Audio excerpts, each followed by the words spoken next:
the children of Ishaq, and he came from the children of Ismail. Both of them are, of course, the children of Ibrahim, alayhi salam, but nevertheless didn't exactly have it. But they were still living there. They owned date fields, and they owned, date orchards, and they owned many things like that, and he was able to make a living doing that. But that's how he made a living. Because we don't think about these things, but people have to make a living. He's making a living carrying stuff all day long. That's what he's doing. That's what, also because he was a very strong man himself. He grew up to be a very strong guy. So, but that's how it was that he was.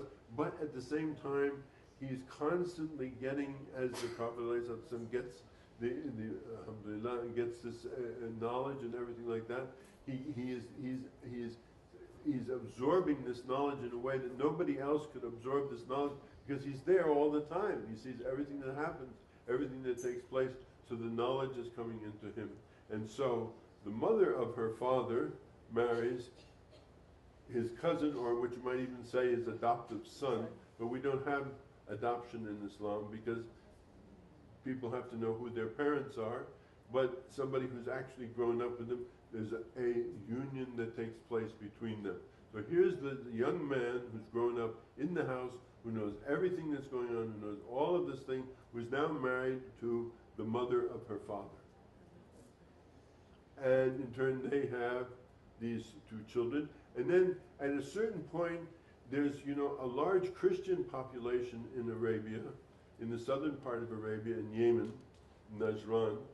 And these people are convinced that, that Muhammad is a false prophet, and that their Injil is the real book and it's the real thing, and they decide to challenge the Prophet ﷺ to this mubahala, this contest, like, if I'm wrong, I will go to hell. Within 1 year, I'll be dead and I'll be in hell. Okay, this is called mutual cursing. It was a thing that used to go on at that time. If I'm right, okay, I'll live and I'll be the winner and so on and so forth, but you will die and you will all go to hell. So we'll see whose book is the true book by how Allah subhanahu wa ta'ala deals with us, because if your book is not true, you're going to die. Okay? So we're going to have a mutual confrontation between these people. This is when this thing comes of verse 33 of the people of the cloak, because he gathers these people and he says, these are the people, okay, we're the ones, we will defend our teaching. And when the Christians came to see them from Najran, and they saw him, the bishop who came with them said, leave him alone. Don't do this. Make some kind of thing like that and let's go back home. Because he could see the light and the truth and the strength and the thing, and he knew that indeed this was really the Prophet of Allah, and that this was not a good idea to get involved with something like that, because it would inevitably mean the death of those people.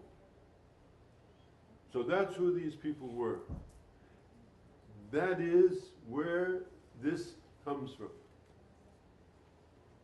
That is where our school comes from. That is the beginnings of our sin. Because why?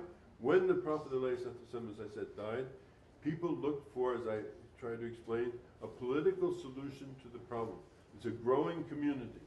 We've gone from 170,000 people to 170, didn't I say? 170 people, and we've gone to 14,000 or 140,000 people at the last Hajj. I forget the number, meaning a vast number of people, right? The community had grown exponentially, and people said, well, like, we've got to figure out, like, what are we going to do? How are we going to take care of this community, and so on and so forth like that. The best, what do people generally do? They look for the oldest, wisest person inside the community, and they say, okay, you're going to be in charge. You're going to put you in charge. So that's what they did. They went for his best friend. They put him in charge. They found a political solution to their problem. But It wasn't was needed, was a political solution, but a spiritual solution, because he's already said, whose ever master I am, he's his master. Ali is his master. And some people believe that. And they studied. Just as you're studying, they were studying. This is a continuity in time. That's why I say, you see the hand? Well, this hand is in a hand, and that hand is in a hand, that hand is in the hand, that hand is in the hand. And we've all put the hand in the hand. And some of the people have been given responsibility to sit here and to speak. For whatever reason, that's what they've been given, to pass it along, and that's what it is, and that's how it is. So when you talk about who, you're talking about understanding that our teachers possess not only a, or let's put it another way, that they combine inside of themselves both the masculine and the feminine aspects of knowledge. This is called, in esoteric terminology, this is called Gnosticism. That is feminine knowledge. Feminine knowledge is different than masculine knowledge. Feminine knowledge is different than masculine knowledge. The Sufi people possess both of these things are in our teachings, both the feminine aspect and the masculine aspect. And this is a very, very important point to understand. People talk about it in terms of, why is this different than what we would call, let's call it mainstream, or remember mainstream Islam, because that doesn't have that aspect in it. And what has that led to? We've seen what that leads to. We've seen what that leads to. The masculine imperative must be tempered by the feminine comprehension of things. It has to be.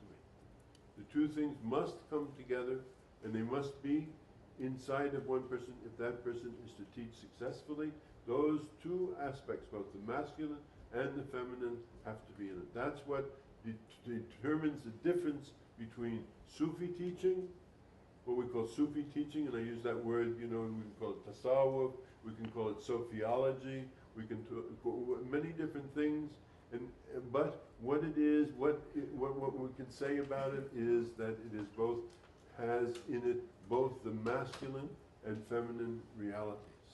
And that makes it different than either Shiism or Sunnism, which by and large are not tempered by that understanding of that feminine reality of things. Is this clear? Yes. Is this something new? Did you know about this before? No. So I've done, yes? Is it possible for you to say a few more words just to delineate what you mean when you say about the masculine and feminine? Well, you have a wife. Yeah. Well, she's not the same as you, is she? The way she takes care of the children is not the same as the way you take care of the children, is she? Huh? No. Okay? Understand? Okay. It's easy to understand if you think about it. It's not difficult to understand. It's a different way of dealing with things. Women have a different way of dealing with things than men. That's the way it is. So the teacher, to be a successful teacher, has to be able to combine in that body both aspects of that teaching to be a successful teacher.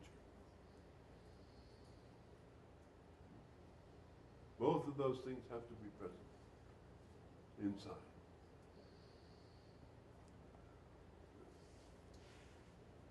You got it? Okay. Anybody else was stopping me? I don't want anybody not to understand what I'm saying. And this is a gloss. My talk on this is a 3-hour talk, but I'm not giving you